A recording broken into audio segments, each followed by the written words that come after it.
دوستو، خداوند کا کلام آپ تک پہنچا ہے۔ پلیز لائک اور شیئر لازمی کیجیے۔ God bless you. مرکز 12واں باب۔ پھر وہ ان سے تمثیلوں میں باتیں کرنے لگا کہ ایک شخص نے تاکستان لگایا اور اس کی چاروں طرف احاطہ گھیرا اور حوض کھودا اور برج بنایا اور اسے باغبانوں کو ٹھیکے پر دے کر پردیس چلا گیا۔ پھر پھل کے موسم میں اس نے ایک نوکر کو باغبانوں کے پاس بھیجا تاکہ باغبانوں سے تاکستان کے پھلوں کا حصہ لے لے، لیکن انہوں نے اسے پکڑ کر پیٹا اور خالی ہاتھ لوٹا دیا۔ اس نے پھر ایک اور نوکر کو ان کے پاس بھیجا، مگر انہوں نے اس کا سر پھوڑ دیا اور بے عزت کیا۔ پھر اس نے ایک اور کو بھیجا، انہوں نے اسے قتل کیا، اور پھر اور بہتیروں کو بھیجا، انہوں نے ان میں سے بعض کو پیٹا اور بعض کو قتل کیا۔ اب ایک باقی تھا جو اس کا پیارا بیٹا تھا۔ اس نے آخر اسے ان کے پاس یہ کہہ کر بھیجا کہ وہ میرے بیٹے کا تو لحاظ کریں گے، لیکن ان باغبانوں نے آپس میں کہا، یہی وارث ہے، آؤ اسے قتل کر ڈالیں، میراث ہماری ہو جائے گی۔ بس انہوں نے اسے پکڑ کر قتل کیا اور تاکستان کے باہر پھینک دیا۔ اب تاکستان کا مالک کیا کرے گا؟ وہ آئے گا اور ان باغبانوں کو ہلاک کر کے تاکستان اوروں کو دے دے گا۔ کیا تم نے یہ نوشتہ نہیں پڑھا کہ جس پتھر کو معماروں نے رد کیا وہی کونے کے سرے کا پتھر ہو گیا؟ یہ خداوند کی طرف سے ہوا اور ہماری نظر میں عجیب ہے۔ اس پر وہ اسے پکڑنے کی کوشش کرنے لگے، مگر لوگوں سے ڈرے، کیونکہ وہ سمجھ گئے تھے کہ اس نے یہ تمثیل انہی پر کہی۔ بس وہ اسے چھوڑ کر چلے گئے۔ پھر انہوں نے بعض فریسیوں اور ہیرودیوں کو اس کے پاس بھیجا تاکہ باتوں میں اس کو پھنسائیں، اور انہوں نے آ کر اس سے کہا، اے استاد، ہم جانتے ہیں کہ تو سچا ہے اور کسی کی پرواہ نہیں کرتا، کیونکہ تو کسی آدمی کے طرفدار نہیں بلکہ سچائی سے خدا کی راہ کی تعلیم دیتا ہے۔ پس کیسر کو جزیہ دینا روا ہے یا نہیں؟ ہم دیں یا نہ دیں؟ اس نے ان کی ریاکاری معلوم کر کے ان سے کہا، تم مجھے کیوں آزماتے ہو؟ میرے پاس ایک دینار لاؤ کہ میں دیکھوں۔ وہ لے آئے۔ اس نے ان سے کہا، یہ صورت اور نام کس کا ہے؟ انہوں نے اس سے کہا، کیسر کا۔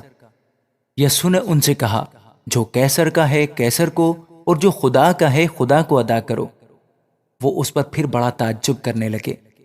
پھر صدوقیوں نے، جو کہتے ہیں کہ قیامت نہیں ہوگی، اس کے پاس آ کر اس سے یہ سوال کیا کہ اے استاد، ہمارے لیے موسیٰ نے لکھا ہے کہ اگر کسی کا بھائی بے اولاد مر جائے اور اس کی بیوی رہ جائے تو اس کا بھائی اس کی بیوی کو لے لے تاکہ اپنے بھائی کے لیے نسل پیدا کرے۔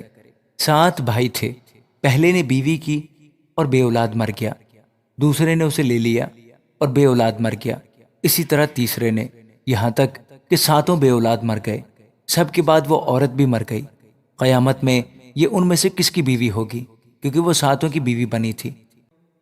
یسوع نے ان سے کہا، کیا تم اس سبب سے گمراہ نہیں ہو کہ نہ کتاب مقدس کو جانتے ہو نہ خدا کی قدرت کو؟ کیونکہ جب لوگ مردوں میں سے جی اٹھیں گے تو ان میں بیاہ شادی نہ ہوگی، بلکہ آسمان پر فرشتوں کی مانند ہوں گے۔ مگر اس بارے میں کہ مردے جی اٹھتے ہیں، کیا تم نے موسیٰ کی کتاب میں جھاڑی کے ذکر میں نہیں پڑھا کہ خدا نے اس سے کہا کہ میں ابراہیم کا خدا اور اسحاق کا خدا اور یعقوب کا خدا ہوں؟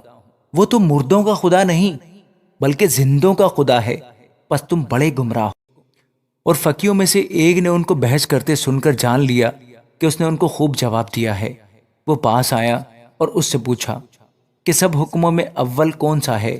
یسوع نے جواب دیا کہ اول یہ ہے، اے اسرائیل سن، خداوند ہمارا خدا ایک ہی خداوند ہے، اور تو خداوند اپنے خدا سے اپنے سارے دل، اپنی ساری جان اور اپنی ساری عقل اور اپنی ساری طاقت سے محبت رکھ۔ دوسرا یہ ہے کہ تو اپنے پڑوسی سے اپنے برابر محبت رکھ۔ ان سے بڑا اور کوئی حکم نہیں۔ فقیر نے اس سے کہا، اے استاد، بہت خوب، تو نے سچ کہا کہ وہ ایک ہی ہے، اس کے سوا اور کوئی نہیں، اور اس سے سارے دل اور ساری عقل اور ساری طاقت سے محبت رکھنا، اور اپنے پڑوسی سے اپنے برابر محبت رکھنا سب سو کتنی قربانیوں اور ذبیحوں سے بڑھ کر ہے۔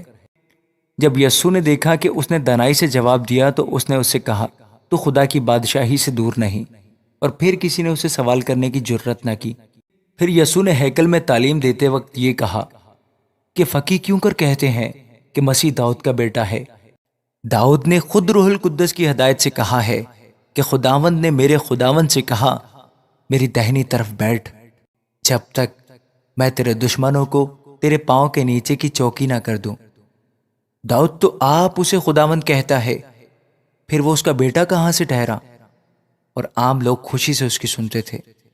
پھر اس نے اپنی تعلیم میں کہا کہ فقیہوں سے خبردار رہو جو لمبے لمبے جامے پہن کر پھرنا اور بازاروں میں سلام اور عبادت خانوں میں اعلیٰ درجہ کی کرسیاں اور ضیافتوں میں صدر نشینی چاہتے ہیں، اور وہ بیواؤں کے گھروں کو دبا بیٹھتے ہیں اور دکھاوے کے لیے نماز کو طول دیتے ہیں، انہی کو زیادہ سزا ملے گی۔ پھر وہ ہیکل کے خزانہ کے سامنے بیٹھا دیکھ رہا تھا کہ لوگ ہیکل کے خزانہ میں پیسے کس طرح ڈالتے ہیں، اور بہترے دولت مند بہت کچھ ڈال رہے تھے۔ اتنے میں ایک کنگال بیوہ نے آ کر 2 دمڑیاں یعنی ایک ڈھیلا ڈالا۔ اس نے اپنے شاگردوں کو پاس بلا کر ان سے کہا، میں تم سے سچ کہتا ہوں کہ جو ہیکل کے خزانہ میں ڈال رہے ہیں، اس کنگال بیوہ نے ان سب سے زیادہ ڈالا، کیونکہ سبوں نے اپنے مال کی بہتات سے ڈالا، مگر اس نے اپنی ناداری کی حالت میں جو کچھ اس کا تھا یعنی اپنی ساری روزی ڈال دی۔ آمین۔